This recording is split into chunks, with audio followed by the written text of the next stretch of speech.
سبيل الدموع سبيل مريح Apakah orang yang berzina harus dirajam? Az-zaniyatu waz-zani, pezina laki-laki, pezina perempuan, fajlidu kulla wahidin minhuma mi'ata jaldah, cambuk 100 kali kalau belum nikah. Kalau sudah nikah, asy-syaikhu wasy-syaikhatu, laki-laki perempuan yang sudah nikah, tanam sebelah setengah badan dalam tanah, lempar pakai batu sampai mati.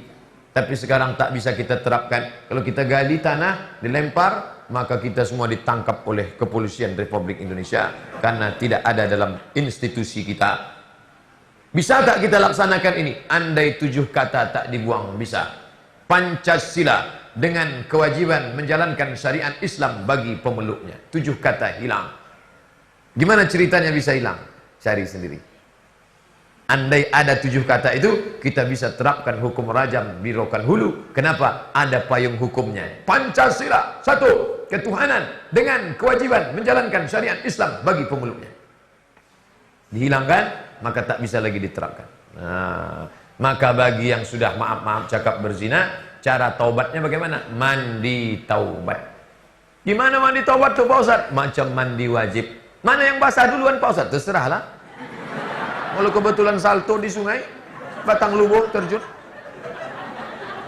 kepala duluan. Kalau melompat ke bawah, kaki duluan. Pak Ustaz, apakah kalau saya mandi di sungai batang lubuh itu hilang dosa saya? Kalau di tengah sungai itu kau mandi, pas banjir bukan cuma dosa hilang, kau pun hilang sekalian. Setelah mandi, sholat sunat taubat 2 rakaat. Usolli sunnatat taubat rak'ataini lillahi ta'ala. Allahu Akbar. Iftitah Fatihah ayat, sujud, ruku', i'tidal, sujud, duduk, sujud, habis. Ayatnya bebas. Setelah itu astagfirullah, astagfirullahalazim, astagfirullahalazim, astagfirullah. Datang ke tuan-tuan guru, minta dudukkan zikir supaya hilang Allah, Allah, Allah, Allah, Allah, Allah. Afdal zikri fa'lam annahu la ilaha illallah. Bersih.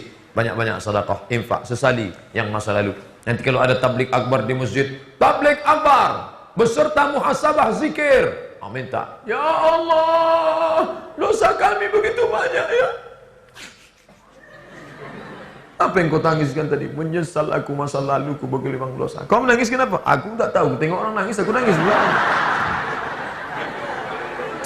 Kami 5 bersaudara perempuan semua.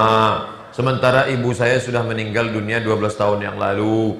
Ayah sudah tidak menikah lagi. Ayah saya tidak menikah lagi.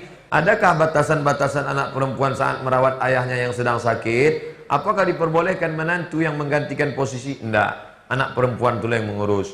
Karena menantunya itu tetap juga, tapi beda dengan aurat yang disebabkan dari nasab dengan musaharah. Menantu ini karena musaharah, karena dia nikah dengan anak kita baru ada hubungan.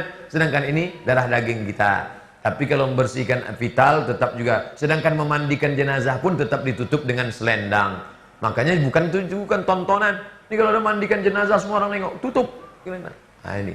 Tetap bersihkan dia, maaf cakap cebokkan dia. Masalah pasangkan kalau dia pakai keteter, pakai ini tak bisa pakai selang segala macam. Nah, itu tetap anak. Kalau menantu laki-laki, oke, sesama laki-laki tak masalah. Tapi menantu perempuan tidak. Anak perempuannya mau ngurus baik, tak jadi masalah. Nah, karena itu ayah kandung dia, tapi tetap dengan menjaga, ditutupkan auratnya, tetap jaga dengan kelembutan. Berapa kali dia membesarkan kita, merawat kita. Nah, ini adalah tiket kita menuju surga Allah Subhanahu wa taala. Apa hukumnya, apa sah atau tidak jika berwuduk mandi wajib dalam kamar mandi yang dalamnya ada WC?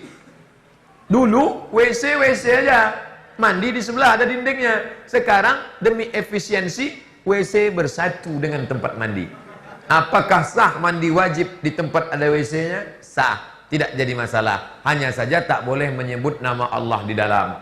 Karena Nabi diucapkan salam 3 kali, Nabi tak menjawab. Assalamualaikum, Nabi diam. Assalamualaikum, Nabi diam. Kenapa Nabi diam? Tak boleh menyebut Allah dalam tempat yang ada WC-nya. Maka berniatnya dalam hati saja. Tapi kalau tak ada, nawaitu raf'al hadasil asghari listibahati sholati fardu alayya lillahi ta'ala. Bismillahirrahmanirrahim. Nawaitu raf'al hadasil akbari. Tapi kalau ada WC, diam. Dalam. Di dalam saja, tak boleh. Sedangkan cincin tak dibawa Nabi ke WC. Nabi kalau mau masuk WC, cincinnya dibuka. Karena cincin Nabi ada tulisan Muhammad Rasulullah. Dibukanya letaknya pintu. Kita jangan letak pintu, hilang. Jika mandi menggunakan bak mandi yang kurang dari 2 kulah, jika percikan air masuk ke dalam bak mandi, apakah mandi itu menjadi sah? Air dalam mazhab Syafi'i bisa menjadi mustakmal. Mazhab Syafi'i tingkat ihtiyat kehati-hatiannya hebat. Makanya tak dimasukkan tangan ke dalam ember. Mazhab Syafi'i. Kalau mazhab Maliki masukkannya tangan. Cuci tangan masuk ke dalam. Mazhab Syafi'i hati-hatinya tingkat tinggi. Maka dituangkan dari gayung itu ke tangan. Bukan masuk ke dalam. Ini bak. Mandi di tepi bak. Sampo masuk, sabun masuk, air liurnya pun masuk ke dalam. Lalu diambilnya. Maka alangkah baiknya dari keran yang mengalir diambil, atau baknya besar lebih dari 2 kulah. 2 kulah itu berapa? 60 cm kali 60 cm. Balik dari sini ukur bak-bak kita masing-masing.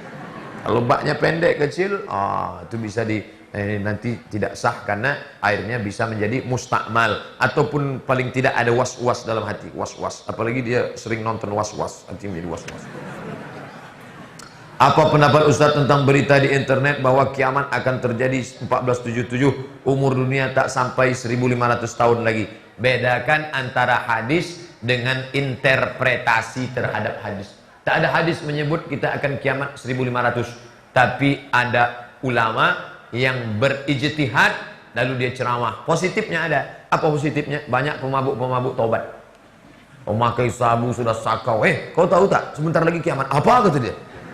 Obatnya. Itu yang pakar dalam bidang itu Ustadz Zulkifli M. Ali dari Payakumbuh. Ustadz spesialis hari kiamat. Jadi sekarang Ustadz-Ustadz ini udah ada spesialisnya. Ada Ustadz spesialis zikir, Ustadz Arifin Ilham. Ada Ustadz spesialis sodakoh aja.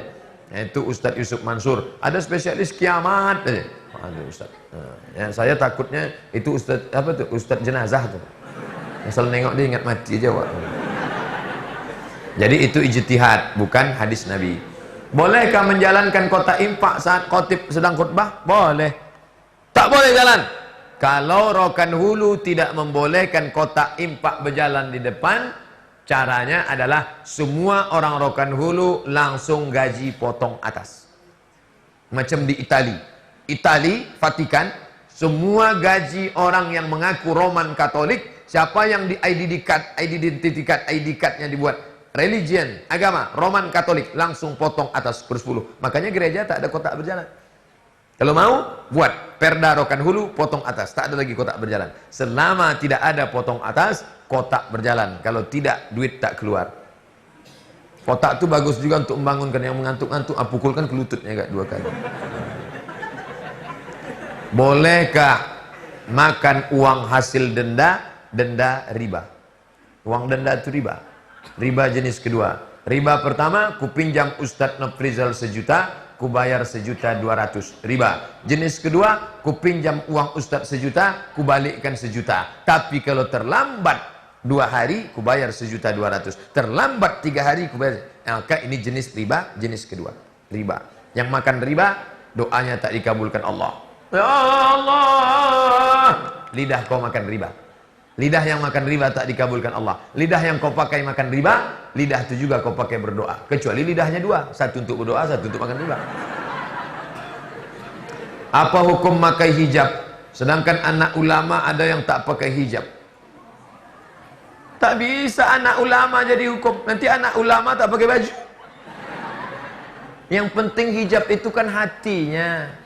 Yang penting itu hatinya. Saya khawatir nanti datang orang gila. Maaf cakap tak pakai baju. Waktu kita tanya, kenapa? Kok kenapa begini? Yang penting itu hatinya pakai baju katanya. Yang boleh nampak macam anak UPP dari ujung ke ujung, yang nampak hanya wajah dan tapak tangan. Yang dimaksud dengan tapak tangan, zahiruha wa batinuha. Ini sama ini, tutup sampai kemari. Cucu. Saya bangga UPP bukan Universitas Islam, tapi semangat Islam luar biasa. Dari ujung ke ujung tertutup, jilbab panjang. Wajah boleh nampak, tapak tangan boleh nampak, dan jangan sempit. Di UPP saya belum menengok lagi ada. Jangan transparan, jangan sempit. Tak boleh kain, jarang. Kainnya rapat, pakai lagi dalam, lalu kemudian pula jangan sempit. Ini ada orang pakai jilbab tapi sempit, sampai menjerit paha itu.